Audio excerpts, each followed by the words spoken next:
ये थी हमारी आज की एक और कवर स्टोरी।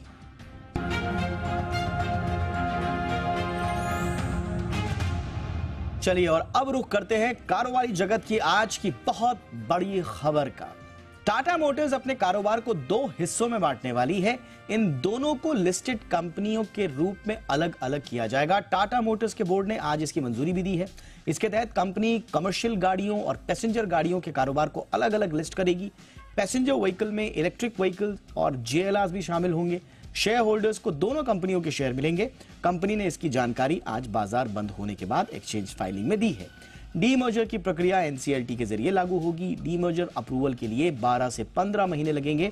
कंपनी ने कहा कि इससे ग्राहकों और पार्टनर्स पर असर नहीं होगा। और टाटा मोटर्स के डीमर्जर पर शेयर होल्डर्स को क्या करना चाहिए, ये सुनिए जी बिजनेस के मैनेजिंग एडिटर अनिल सिंघवी जी से। टाटा मोटर्स के मैनेजमेंट ने मारा है एक सिक्सर, जी हां, छक्का मारा है और एक बड़े डीमर्जर का ऐलान किया है। टाटा मोटर्स का बिजनेस दो भागों में बढ़ जाएगा। पहला, कमर्शियल व्हीकल, यानी कि टाटा के ट्रक्स, पिकअप वैन्स, जो भी कमर्शियल व्हीकल्स है वो एक कंपनी में हो जाएंगे। दूसरी कंपनी में क्या होगा, सारी टाटा की गाड़ियां, कारें, पैसेंजर व्हीकल्स। दूसरा, इलेक्ट्रिक व्हीकल्स। और तीसरा, जेएलआर, जगुआर और लैंड रोवर का जो भी बिजनेस है वो सारा का सारा टाटा मोटर्स का दूसरे बिजनेस में हो जाएगा। अगर आपके पास टाटा मोटर्स के शेयर है, आपको ये शेयर दोनों के बराबर बराबर मिलेंगे। एक एक दोनों शेयर मिल जाएंगे। दोनों कंपनियां लिस्टेड भी होंगी। पूरी प्रोसेस में लगेगा साल पर। अब बड़ा सवाल है कि वैल्यूएशंस क्या है। देखिए, जो मेरी मोटा मोटी कैलकुलेशन है, टाटा मोटर्स के जो पैसेंजर व्हीकल्स, इलेक्ट्रिक व्हीकल्स और जेएलआर का वैल्यूएशन है वो करीबन 750 रुपए के आसपास, 750 रुपए के आसपास बनता है। जो कमर्शियल व्हीकल्स का बिजनेस है उसका वैल्यूएशन बनता है 350 रुपए के आसपास, यानी कि दोनों मिला के हुए 1050 रुपए के आसपास। करीबन 75 से 100 रुपए का इन्वेस्टमेंट, दूसरा है होल्डिंग कंपनी का जो डिस्काउंट है, उन सबको मिलाकर देखें तो 1150 1150 रुपए के आसपास की ब्रॉडली फेयर वैल्यू बनती है। अब कल शेयर क्या करेगा? ऑफ कोर्स भागेगा भाई, क्योंकि शेयर होल्डर्स के लिए एक अच्छी डील दी है, वैल्यू अनलॉकिंग का काम किया है। मुझे लगता है मोटा मोटी 3-4% के आसपास की तेजी टाटा मोटर्स में बन सकती है। लेकिन आपको क्यों रोज रोज सोचना है? टाटा मोटर्स तो आपके पोर्टफोलियो में होना चाहिए। हम लगातार 200-300 रुपए से कह रहे हैं और जब तक ये 1500-2000 रुपए ना हो जाए तब तक होल्ड जरूर करिए। इसी पर कुछ और डिटेल्स और एनालिसिस जल्दी से मैं आपको और देने वाला हूं।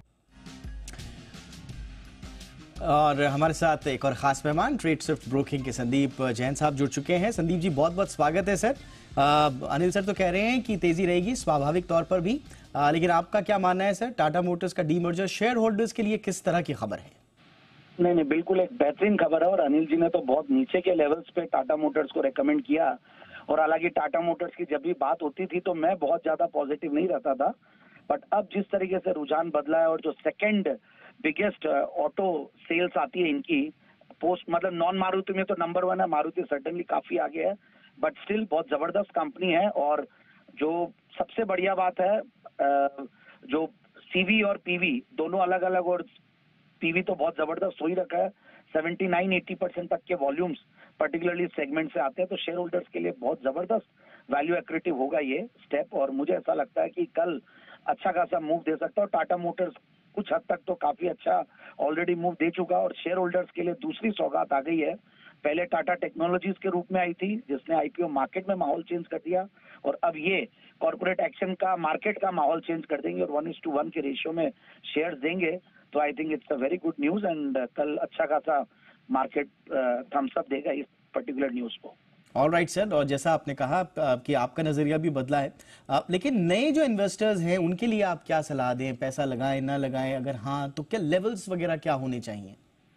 नहीं, बिल्कुल, देखिए नए इन्वेस्टर्स पैसे लगा सकते हैं। मुझे ऐसा लगता है कि एक बड़ा मूव तो दे चुका ऑलरेडी टाटा मोटर्स, और जहां पे भी थोड़ी गिरावट आए तो सर्टेनली उस एक बार वहां लगाएंगे तो बेटर रिस्क रिवॉर्ड रेशियो रहेगा। बट अदरवाइज भी अगर इन लेवल्स पे भी एंट्री लेना चाहे तो कहीं कोई दिक्कत नहीं, क्योंकि auto sector is doing very well और इंडिया की जीडीपी में बहुत बड़ा रोल प्ले करता है। और जिस तरीके से कंजम्पशन बढ़ रहा है, प्रीमियमाइजेशन बढ़ रही है इंडियन इकोनॉमी में, एफ्लुएंस बढ़ रहा है, तो मुझे लगता है कि, और प्लस रूरल डिमांड भी साथ साथ बढ़ रही है, तो और ईवी में इनफैक्ट एक अच्छा खासा प्ले है। तो मुझे लगता है कि कहीं भी कोई दिक्कत नहीं है। Buy on every dip strategy रहनी चाहिए स्टॉक में। एक डीवीआर को लेकर भी सवाल है सर, टाटा मोटर्स डीवीआर के बारे में अगर आप कुछ कह पाएं। बिल्कुल, बहुत अच्छा सवाल है। इनफैक्ट टाटा मोटर्स की बात जब भी होती है तो मैं टाटा मोटर्स डीवीआर को हमेशा बोलता हूं कि ये ले। और इंडिया में मतलब in fact unlike other foreign markets यहाँ पे कुछ ज्यादा ही डिस्काउंट चलता है डीवीआर का, क्योंकि इसमें रिटेल इन्वेस्टर ज्यादा रहते हैं, वोटिंग राइट्स नहीं होती है। But then that's a great again an instrument to be invested with Tata Motors. तो इवन टाटा मोटर्स डीवीआर भी लेते हैं तो कहीं कोई दिक्कत नहीं है। और इसमें यह समझने की बात होगी कि शायद इसमें भी रहना चाहिए, जहां तक मैं पूरी डिटेल्स पे इस चीज पे नहीं गया या फाइनल पॉइंट्स में ही आएगा सामने, बट सेम चीज इसमें भी 1:1 होना चाहिए, ऐसा मेरा मानना है। Thank you so much Sandeep sir, आपने वक्त निकाला और टाटा मोटर डीमर्जर के इस अपडेट पर आपने अपना विश्लेषण दिया। Thank you so much.